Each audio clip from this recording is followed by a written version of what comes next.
تو اس میں یعنی رسل کی کنٹریبیوشن عظیم الشان ہے۔ اب دیکھنا یہ ہے کہ بھئی رسل جو ہے اس نے انالیٹک فلسفی کا آغاز کیسے کیا۔ رسل اور جی ای موئر جو ہے برٹش فلاسفر، یہ کیمبرج میں جو ہے اس سے پہلے یعنی جو ڈومیننٹ فلسفی تھی بریڈلے کا آئیڈیالزم، اس سے منسلک تھے، لیکن پھر موئر نے جی ای موئر نے اس فلسفے سے آئیڈیالزم سے بغاوت کی، رسل ساتھ ساتھ چلے اور انہوں نے پھر ریئلزم کی طرف، آئیڈیالزم کی بجائے ریئلزم کی طرف جو ہے ان کا رجحان بڑھا۔ اور اس عمل کے دوران جو ہے اس زمانے میں یعنی آپ یہ کہیں کہ رسل چونکہ منطق پہ بھی اور میتھ پہ بھی کام کر رہے تھے، اور یعنی میٹا فزیکل حقائق جو ہے کہ کائنات جو ہے اس میں بنیادی اشیاء کیا ہیں اور ان کا آپس میں ربط و ضبط کیا ہے، اس پہ بھی سوچ رہے تھے۔ تو آپ یوں سمجھ لیں کہ 1911 کے آس پاس جو ہے انہوں نے ایک یعنی فلسفہ ڈیولپ کیا جس کا نام انہوں نے لاجیکل ایٹمزم رکھا، لاجیکل ایٹمزم۔ تو آج میں لاجیکل ایٹمزم ہی کے حوالے سے چند باتیں آپ کے گوش گزار کروں گا، کیونکہ رسل کے سارے فلسفے میں ساری کنٹریبیوشنز کا احاطہ ایک ٹاک میں ممکن نہیں۔ لاجیکل ایٹمزم کی بنیادی مطلب شے یہ ہے، لاجیکل ایٹمزم کو رسل نے جو ہے ایک طرف تو یعنی دنیا کی حقیقت کے حوالے سے ایک میٹا فزیکل تھیوری کے طور پہ پیش کیا، اور دوسری طرف ایک میتھڈالوجی کے حوالے سے پیش کیا کہ یہ کس طریقے سے یعنی ہمیں تجزیے کی طرف مائل کرتی ہے، اور تجزیے کے ذریعے ہم کسی بھی فیلڈ آف انکوائری میں، مطلب یہ کہ اگر ہم فزکس میں کام کر رہے ہیں، فزکس کے اندر کسی ایک ایریا میں کام کر رہے ہیں، یا ایتھکس میں کام کر رہے ہیں، یا ایپسٹیمالوجی میں کام کر رہے ہیں، یا جو ہے تھیوری آف میننگ میں کام کر رہے ہیں، فلاسفی آف سائنس میں کام کر، جہاں جہاں پہ بھی ہم یعنی کام کر رہے ہیں، کوئی بھی فیلڈ آف انکوائری ہو، تو اس میں بنیادی جو اصطلاحات ہیں یا بنیادی جو پراپوزیشنز ہیں، اسٹیٹمنٹس ہیں، ان کا تجزیہ جو ہے وہ ہمیں کس انداز سے کرنا چاہیے۔ تو لاجیکل ایٹمزم ایک طرف میٹا فزیکل تھیوری تھی اور دوسری طرف تجزیاتی میتھڈ تھا۔ اب لاجیکل میٹا فزیکل تھیوری کی حیثیت سے لاجیکل ایٹمزم کا جو ہے بنیادی دعویٰ یہ تھا کہ بھائی دنیا جو ہے حتمی طور پر اگر دیکھا جائے تو اس میں ایک شے نہیں ہے بلکہ پلوریلٹی، کثرت ہے اشیاء کی، اور وہ اشیاء جو ہیں ان کو مطلب آپ ایک لحاظ سے پرٹیکولرز یا ایٹمز کہہ لیں جو کہ سمپل ہیں، جو فردر ڈویژن ان کی نہیں کی جا سکتی، رسل کا یہ خیال تھا، اور ان ایٹمز کے ملنے سے آپس میں جو ہے وہ یعنی ایٹمز یا پرٹیکولر کے آپس میں ملنے سے، آپس میں ربط و ضبط یا ریلیشنز سے یہ کائنات کی کامپلیکس اشیاء بنتی ہیں۔ تو ایک طرف تو رسل نے یہ یعنی دعویٰ کیا کہ دنیا کی جو حتمی حقیقت ہے وہ سمپل پرٹیکولرز یا سمپل اینٹیٹیز یا سمپل ایٹمز پر مشتمل ہے۔ دوسرا دعویٰ یہ کیا کہ ان سے فیکٹس بنتے ہیں، ایٹامک فیکٹس، تو یا تو کوئی ایٹامک فیکٹس جو ہیں اس طرح سے بنتے ہیں کہ یا تو کوئی شے ہوتی ہے، کوئی اینٹیٹی، اس کی اور اس کی پراپرٹی، کوئی پراپرٹی اس میں کوالٹی جو ہے اس کا آپ ذکر کریں تو ایک مطلب ہے ایک اینٹیٹی بنتی ہے،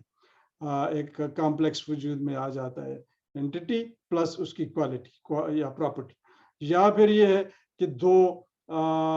اینٹیٹیز یا پرٹیکولرز، سمپل پرٹیکولرز آپس میں مل کر ایک فیکٹ بناتے ہیں، یا تین یا چار، مطلب ہے یا اس سے بھی زیادہ۔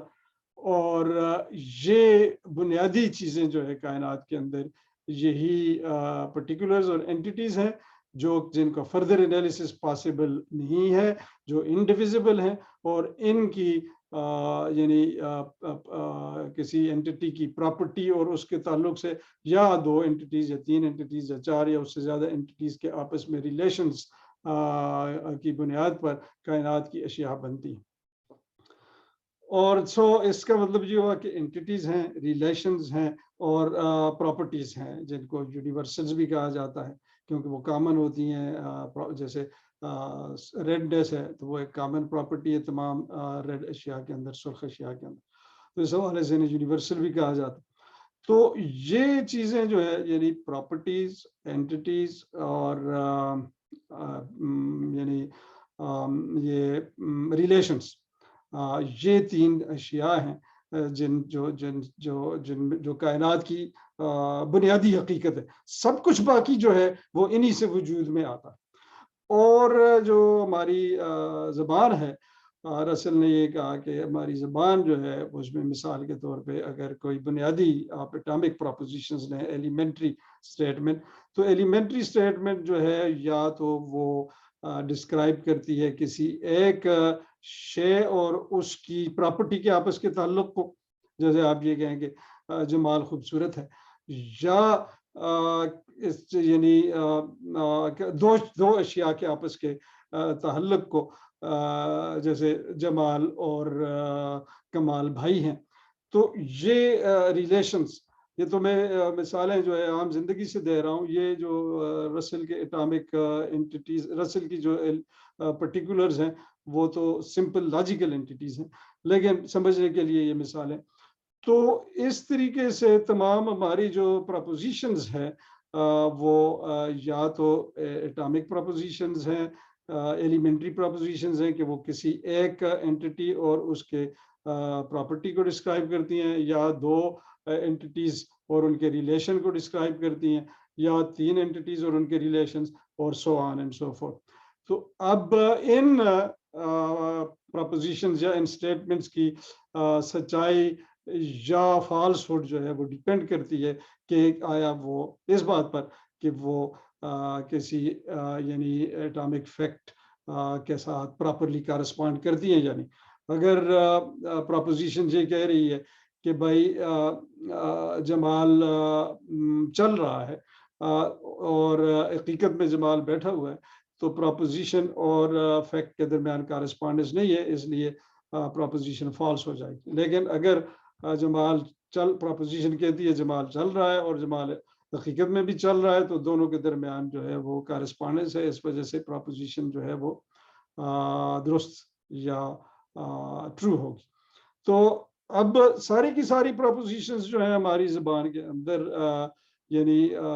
رسل کا یہ خیال تھا کہ ان کی میجورٹی جو ہے پراپوزیشنز، یہ تو سمپل پراپوزیشنز ہو گئی. سمپل پراپوزیشنز کو آپ لاجیکل کانسٹنٹس کے ذریعے، جن کو آپ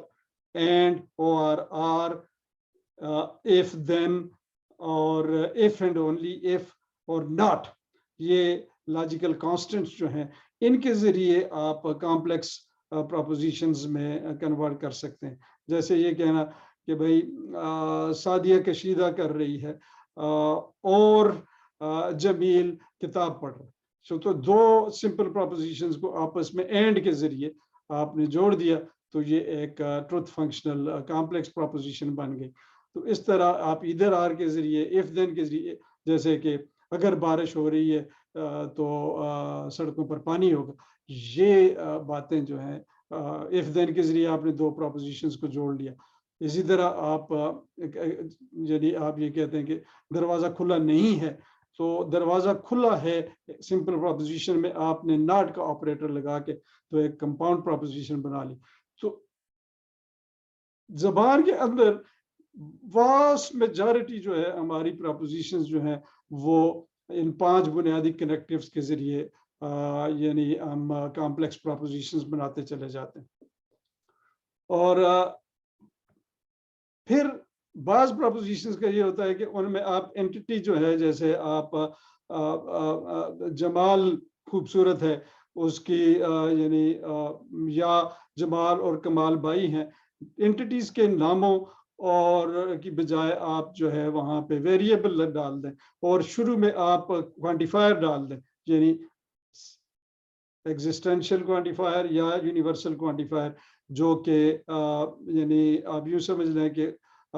تمام، اردو میں تمام کا لفظ ہوگا، انگریزی میں آل کا لفظ، اور یعنی یونیورسل کوانٹیفائر جو ہے وہ تمام اشخاص یا تمام ایکسز جو ہیں وہ وائز ہیں، تمام ایکسز تمام ایکسز ایف ہیں یا تمام ایکسز جی ہیں، مطلب ان میں کوئی تمام ایکسز میں فلاں پراپرٹی ہے، یا تمام ایکسز جو ہیومن ہیں وہ ایکسز مارٹل بھی ہیں۔ تو اس طریقے سے آپ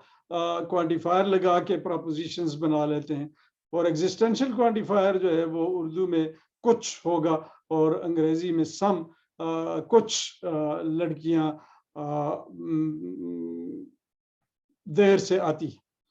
تو یہ پراپوزیشن جو ہے وہ ایگزسٹینشیلی کوانٹیفائڈ ہے۔ ان دونوں پراپوزیشنز کو آپ یعنی آپ جنرل اور پرٹیکولر کہتے ہیں، اور یہ بھی یعنی جو پہلے میں نے عرض کیا کہ آپ and, or, if, then, if and only if وغیرہ سے یعنی لاجیکل کانسٹنٹس انہیں کہتے ہیں، ان کو استعمال کر کے سادہ پراپوزیشن، سمپل پراپوزیشن سے کامپلیکس بناتے ہیں۔ اسی طرح آپ کوانٹیفائرز استعمال کر کے تمام کا لفظ اور سب کچھ کا لفظ استعمال کر کے آپ جنرل اور پرٹیکولر پراپوزیشنز بنا لیتے ہیں۔ تو یہ بھی جو ہے لاجیکلی ان کا اندر کی فارم جو ہے لاجیکلی کمپلیکس ہوتی ہے۔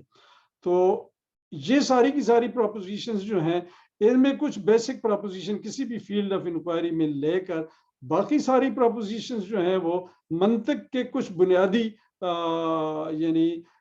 نتائج اخذ کرنے کے اصولوں کے ذریعے ان بنیادی پراپوزیشن سے اخذ کی جا سکتی ہیں۔ تو لاجیکل سسٹم یہ ہوتا ہے کہ آپ کچھ بنیادی ووکیبولری لے لیتے ہیں، ٹرمز اور اصطلاحات لے لیتے ہیں، ان سے آپ پراپوزیشنز بناتے ہیں، پراپوزیشن سے آپ truth functionally complex propositions logical constants use کر کے یا کوانٹیفائرز یوز کر کے بناتے ہیں، اور پھر اس کی بنیاد پر ان بنیادی پراپوزیشن سے آپ بہت ساری دوسری پراپوزیشنز منطق کے رولز کے ذریعے اخذ کرتے چلے جاتے ہیں۔ تو اس طرح سے ایک لاجیکل سسٹم کسی فیلڈ آف انکوائری کے ذریعے کے لیے بنایا جا سکتا ہے۔ تو اب چیزوں مطلب پراپوزیشنز جو لینگویج کو سمجھنے کا رسل کا یہ خیال ہے کہ یعنی بنیادی طور پہ کائنات کو ڈسکرائب کرنے کا میٹافزیکلی اور یعنی منطق کے حوالے سے طریقہ یہی ہے کہ آپ اس طرح کا لاجیکل سسٹم بنائیں اور اس کی بنیادی ووکیبولری ہو، اور اس میں جو ہے آپ ساری پراپوزیشنز کو اس طریقے سے کنسٹرکٹ کریں ٹروتھ فنکشنل کنیکٹیوز کے ذریعے یا کوانٹیفائر کے ذریعے، اور ان سے مزید پراپوزیشنز نکالیں اور ایک فارمل جو ہے سسٹم بن جاتا ہے۔ اس طرح کی آئیڈیل لینگویج کے ذریعے آپ تمام پراپوزیشنز کی لاجیکل فارم کو اگر یعنی بیان میں لا سکتے ہیں، اور حقیقت جو ہے، حقائق جو ہیں، ان کی لاجیکل فارم جو ہے وہ پراپوزیشن کی لاجیکل فارم میں ریفلیکٹ ہوتی چلی جاتی ہے۔ تو اس